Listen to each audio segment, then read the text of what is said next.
the human being must separate. The Gospel of the Lord. Praise to you, Lord Jesus Christ. Dear brothers and sisters in Christ, Rona, Miguel, mayong hapon, kaninyong tanan. Miguel, look around, look at your back, look around. This is not just Katimay and Tinopol family, the family of Rona. This is your family. We are not looking at you as a skilled father. We are seeing you as a family. Once again, welcome to our family.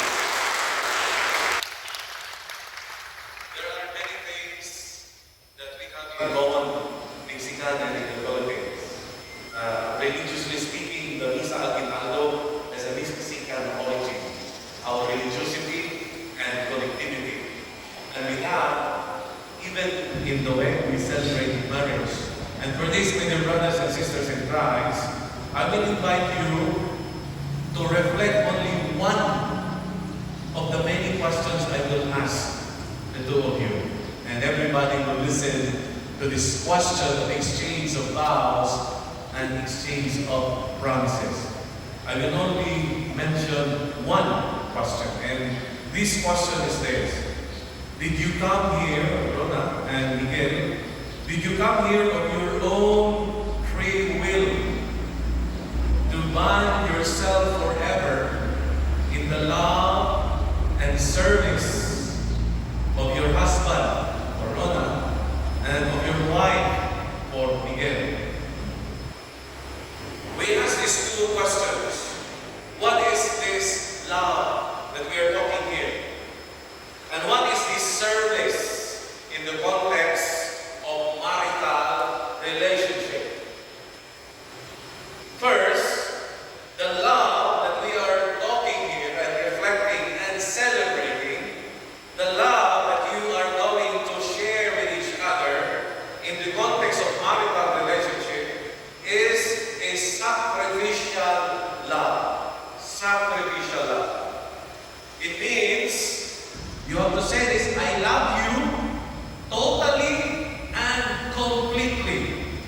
It's not just I love you 50%, 25% or 90%. No. There is no percentage in this sacrificial love. It means total and complete.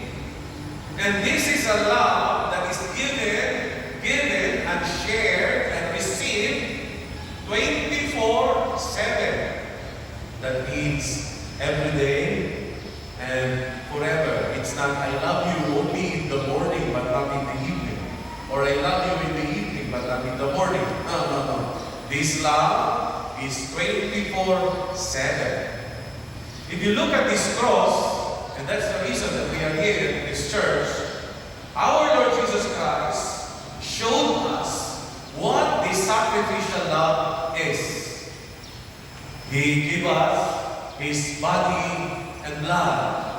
And the giving of this love of our Lord Jesus Christ, from there on the cross, continues until now, here in the present, in the Eucharist, where we receive His body and blood. Rona and Miguel, think of this sacrificial love. You have to sacrifice your time to rest when you are called to eat together. Meaning, Miguel, you don't say, Rona, I have to rest from work. You eat there alone. You have to sacrifice to rest. You eat together with Rona. Rona, you have also to do this. Miguel, we have, Rona, you explain this later on after marriage. We have the Cebuano in our vernacular. We have the saying, bahala sagi, basta labi. Okay? Even though we just eat banana in our breakfast, dinner, lunch and dinner, but still we are loving. You have to sacrifice your time to pray when you are asked to walk together in the park. And for us to have to sacrifice your time to play people ball when your wife asks you or your husband asks you to be together walking in the park. Maybe for exercise or personal, mental well-being. You walk together. Or you have to sacrifice your time to work when your husband or your wife is not feeling well. This is sacrificial love. And that is the beauty of this marital relationship. Second, service. What is this kind of service? This service is ministerial in character and nature. What does it mean? It is not the wife who demands it or the husband demanding it to minister you, to serve you. It is your very real relationship that demands both of you to attend to your needs day in and day out, in season and out of season. Meaning, you have to attend to the needs of each other at all times. And that is the meaning of the cord later on that we will put in your shoulder. That cord tells you that husband, it is your responsibility to minister, to attend to the needs of your wife. And this is also vice versa. Why? You have a responsibility to attend to the needs of your husband.